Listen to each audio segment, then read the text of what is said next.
bathed in the golden sunlight of a serene Lille garden. The year is 1895. Young Charles de Gaulle, barely 5, kneels upon the meticulously kept lawn, utterly absorbed in a world of toy soldiers. His small hands move the figures with a seriousness beyond his years, hinting at a destiny yet unwritten. Nearby, a distinguished figure, his father, a history professor, observes with a gaze of quiet pride. The tranquil scene subtly whispers of early exposure to French history and the traditions of its military might. In the grand hall of Saint-Cyr, sunlight floods through towering windows, illuminating rows of cadets standing at unwavering attention. Among the sea of uniformed figures, a young Charles de Gaulle stands rigidly, his gaze fixed and determined. The polished floors reflect the intense light and the disciplined posture of each cadet, a testament to the academy's rigorous training. The air vibrates with the precision of the military parade, marking the commencement of de Gaulle's formal military journey. The Verdun battlefield roars, the air itself trembling under the relentless artillery barrage. Trenches claw across the landscape, filled with mud, blood, and the silent forms of the fallen. Lieutenant de Gaulle, young but with a face of iron resolve, leads a desperate charge into the inferno. Men are consumed by the earth, swallowed into the churning chaos of war. A searing pain explodes in my leg, and the muddy ground rushes up to meet me. The sounds of battle recede, replaced by a deafening ringing as darkness descends, leaving me for dead in the carnage. In the dim light of a German POW camp, de Gaulle sits hunched over a rough table, shadows dancing across his determined face. His intense gaze is fixed on a tattered map, his fingers tracing paths of hope and escape. Silent battles rage in his mind as he plans and schemes, each attempt met with crushing failure. But defeat cannot extinguish his spirit. His resilience shines like a beacon in the oppressive darkness. With eyes burning with fierce determination, he refuses to surrender, his resolve strengthened by each setback. Bathed in sunlight, Colonel de Gaulle stands before a table of French officers, his brow furrowed with intense conviction. De Gaulle gestures emphatically at a map, his voice ringing with urgency. "Gentlemen, I implore you to consider the future of warfare. The Maginot Line is a monument to a bygone era." General Bernard retorts with thinly veiled skepticism. "Colonel, with all due respect, your theories are unorthodox." De Gaulle's impassioned plea echoes in the room. "Honor is earned on the battlefield, gentlemen, not in textbooks." We ignore these realities at our peril. Across the serene French countryside, the rumble of German tanks heralds an invasion, their treads tearing through fields of innocence. Hastily constructed French defenses shatter against the overwhelming onslaught, a futile stand against inevitable defeat. De Gaulle, his face etched with grim resolve, witnesses the catastrophic unraveling of his nation. Smoke billows, painting the sky with despair as the stench of burning fuel chokes the air, a stark reminder of shattered hopes. The utter failure of traditional strategies looms large, signaling a dark turning point in history. In a modest BBC studio in London, Brigadier General de Gaulle stands firm, his gaze fixed on the microphone. His face is set with determination, a beacon of resolve in the sparsely furnished room. He prepares to speak, the weight of a nation's hope resting on his shoulders. His voice rings out with unwavering conviction. France has lost a battle, but not the war. Amidst the wartime bustle of London, Charles de Gaulle strides purposefully, a beacon of resolve. Advisors struggle to keep pace, briefcases clutched tightly, mirroring the urgency of their mission. De Gaulle stops to address passers-by, his voice ringing with unwavering determination. The air crackles with a mixture of wartime anxiety and burgeoning support for the Free French. His face, etched with determination, reflects his commitment to forging a powerful resistance from exile. In a war room heavy with cigar smoke and unspoken tension, maps of Europe glow under harsh desk lamps. De Gaulle, tall and resolute, gestures powerfully, his words a challenge to the Allied leaders. "France will not be a mere pawn in this game. The Free French will fight as equals," de Gaulle declares, his voice ringing with conviction. Churchill retorts, a grimace twisting his features.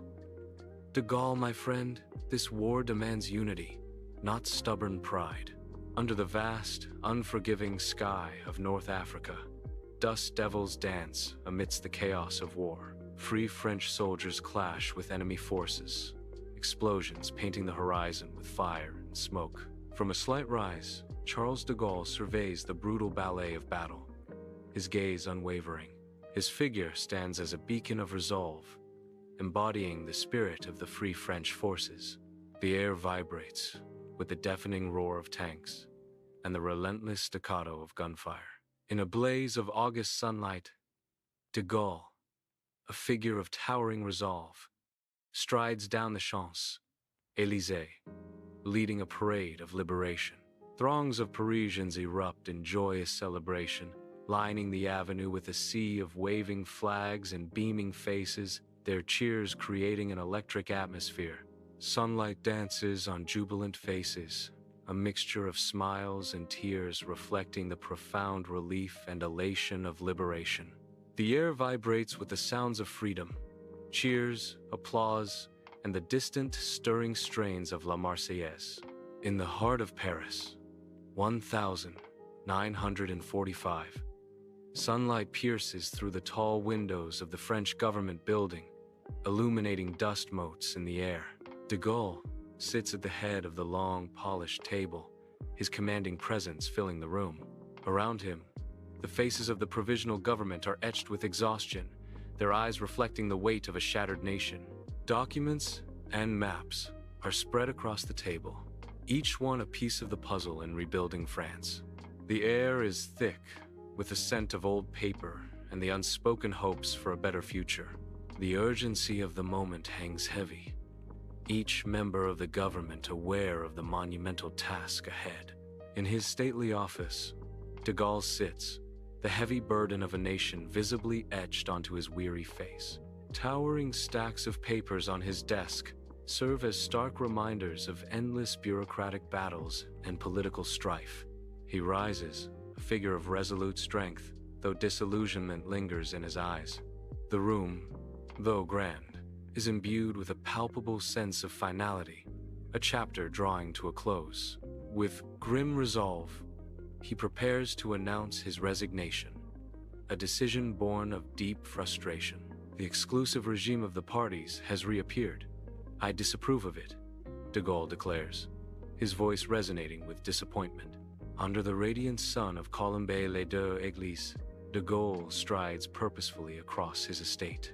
The air is fragrant with blooming flowers as he intensely jots down notes, his brow furrowed in thought. He pauses, the scent of earth rising around him, a tall and imposing figure against the landscape. His gaze sweeps over the rolling hills, a silent contemplation of the world stretching before him. A mixture of steely determination and profound weariness flickers across his weathered face. In political retirement, he stands as a monument of reflection, preparing for a future only he can foresee. The French Parliament is a hive of anxious activity amidst the turmoil of the Algerian crisis. Politicians, their faces lined with worry and desperation, engage in fervent discussions, the weight of the nation pressing upon them. Pleading eyes turn towards the absent figure of de Gaulle, a silent call for his return echoing through the chamber. A palpable sense of political paralysis grips the room, each gesture and hushed word amplifying the dire circumstances. The air is thick with unspoken fears, the fate of France hanging precariously in the balance as they await a leader. In his grand office, de Gaulle's stern gaze dominates as he surveys the Constitution of the Fifth Republic. He seizes a pen, the weight of history palpable in his deliberate movements. With resolute purpose, he signs the document, each stroke solidifying the dawn of a new presidential era. The signature marks not just an agreement, but the inception of a powerful political order. Sunlight floods the room, casting a divine glow upon this historic act, sealing the moment in time. Under the blazing Algerian sun, a vast landscape witnesses a pivotal moment. De Gaulle, framed against the harsh light, addresses a sea of French soldiers and Algerian civilians. His words hang heavy in the air, charged with the weight of history and the promise of change. He announces Algeria's independence, a declaration that ignites a storm of conflicting emotions. Faces in the crowd reflect a nation divided, hope warring with anger, belief clashing with disbelief. Sunlight floods the Elysee Palace, highlighting the stern faces of de Gaulle and his advisors, the air heavy with unspoken tension. De Gaulle, ramrod straight, his voice resonating with authority, declares, "Gentlemen, I have reached a decision regarding France's role within NATO. It is time we reclaim our full sovereignty." A ripple of murmurs spreads through the room as de Gaulle continues.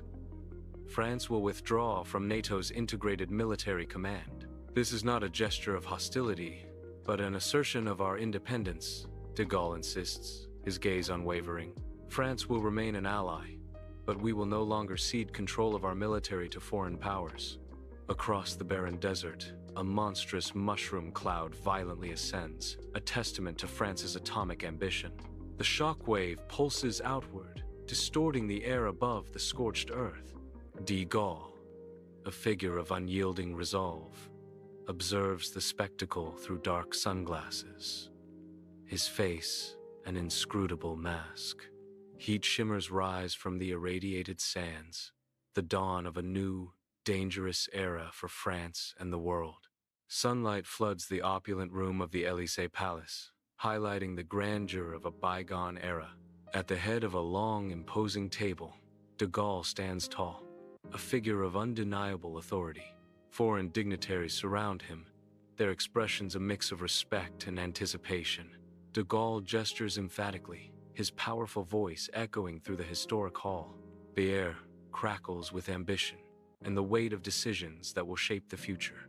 In the vibrant heart of Latin America, 1964, de Gaulle's motorcade inches through a sea of faces, a kaleidoscope of flags and hopeful banners waving in the Sunday. De Gaulle stands tall in the open car, a beacon of confident authority as he greets the roaring crowd.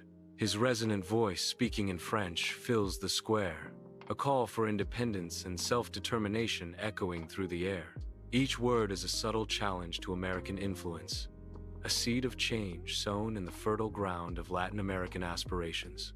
The crowd's cheers surge, a wave of fervent support washing over de Gaulle, a symbol of defiance and hope in a world on the brink. In the opulent Élysée Palace, de Gaulle sits, the weight of leadership etched deeply into his face. The flickering light from the television casts dancing shadows, revealing a nation in turmoil. On the screen, chaos erupts: student protests and worker strikes, a cacophony of discontent. De Gaulle's expression remains an impassive mask, his thoughts unreadable amidst the unfolding crisis. The stark contrast between the palace's gilded cage and the anarchy on screen intensifies the sense of a world collapsing. The air hangs heavy with the burden of challenges to his authority, a silent storm brewing within the gilded walls. In the streets of Paris, a fierce battle unfolds between protesters and police. Tear gas fills the air, stinging eyes and blurring the chaotic scene. The sounds of shouting and blaring sirens amplify the unrest of May 1968, a city in turmoil, where the spirit of rebellion clashes with the forces of order. Sunlight floods de Gaulle's office, highlighting the heavy oak desk amidst an atmosphere thick with unspoken farewells. The air is heavy with the scent of old paper and impending change, a silent testament to the end of an era. De Gaulle stands tall, his face a mask of disappointment, yet his posture remains unyielding, a monument of resolve. In a voice resonating with history, de Gaulle declares, "I am ceasing my functions as President of the Republic." Against the tranquil backdrop of his estate, de Gaulle's towering figure strides alone, a silhouette etched in the fading light.